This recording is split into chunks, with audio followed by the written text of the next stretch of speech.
అబ్బో ఇక్కడ కేజీ చీరలు కొంటే అర కేజీ చీరలు ఫ్రీ అంట. మంగళ్య షాపింగ్ మాల్ కేజీల్లో సేల్, టన్నుల్లో ఆనందం.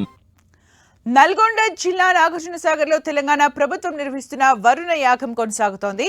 ఇవాళ తెల్లవారుజామున 4 గంటలకు ఈ వరుణ యాగం ప్రారంభమైంది. మంత్రి ఉత్తమ్ కుమార్ రెడ్డి దంపతులు ఈ యాగాన్ని ప్రారంభించారు. ఎల్నినో ప్రభావంతో రాష్ట్రంలో వర్షాలు సరిగా కురవడం లేదు. రైతులు వర్షాల కోసం ఎదురు చూడాల్సి వస్తుంది.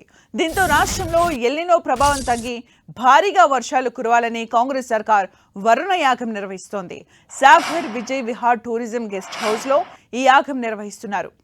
యాదగిరిగుట్ట శ్రీ లక్ష్మీ నరసింహస్వామి ఆలయానికి చెందిన అర్చకులు, వేద పండితుల ఆధ్వర్యంలో 108 మంది ఋత్వికులతో 11 హోమగుండాలతో ఈ వరుణ యాగం నిర్వహిస్తున్నారు.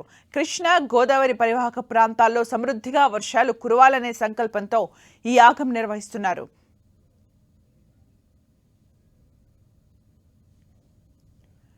ఇక ఈ యాగానికి సంబంధించి పూర్తి సమాచారం మా ప్రతినిధి తిరుపతి చారి అందిస్తారు. తిరుపతి చారి.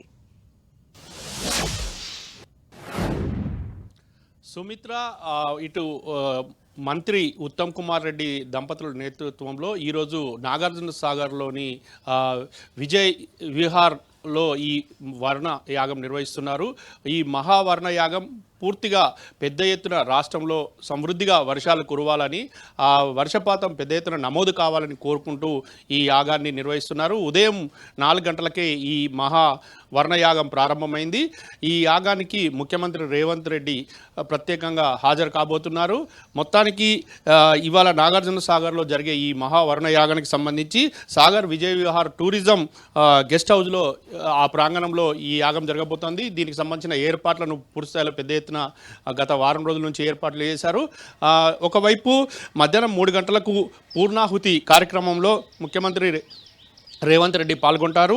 తర్వాత మధ్యాహ్నం 2 గంటలకే హైదరాబాద్ నుంచి ఆయన బయలుదేరి వెళ్తారు. తర్వాత అక్కడ 2:45 గంటలకు బీసీ రెసిడెన్షియల్ స్కూల్కు చేరుకొని అక్కడ రెసిడెన్షియల్ స్కూల్ను పరిశీలిస్తారు. అనంతరం వర్ణయాగ ప్రాంతానికి వెళ్తారు. ఇక అక్కడ యాగంలో పాల్గొంటారు. మొత్తాన్ని ఈ యాగానికి ఇటు లక్ష్మీ నరసింహస్వామి దేవస్థానానికి సంబంధించిన 108 మంది ఋత్వికులు, 11 హోమగుండాలతో విజయ్ విహార్లో ఈ వర్ణయాగం జరగబోతోంది. ఈ యాగంలో ముఖ్యమంత్రి పాల్గొంటారు. ప్రత్యేక పూజలు ఇక జరుగుతాయి. ఇందులో యాదగిరిగుట్టకు సంబంధించిన అర్చకులు, వేద పండితులు పాల్గొని వారు ఈ కార్యక్రమంలో పెద్ద ఎత్తున ఒకవైపు ఎలాంటి ఇబ్బందులు లేకుండా ఏర్పాట్లు చేశారు.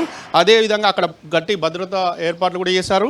కృష్ణా గోదావరి పరివాహక ప్రాంతంలో పూర్తి స్థాయిలో పెద్ద ఎత్తున వర్షాలు కురవాలి, సమృద్ధిగా వర్షాలు కురవాలనే ఏకైక సంకల్పంతో ఈ మహావర్ణ యాగం ఇటు ఉత్తమ్ కుమార్ రెడ్డి దంపతులు నిర్వహిస్తున్నారు. ఈ కార్యక్రమంలో ముఖ్యమంత్రి పాల్గొంటారు.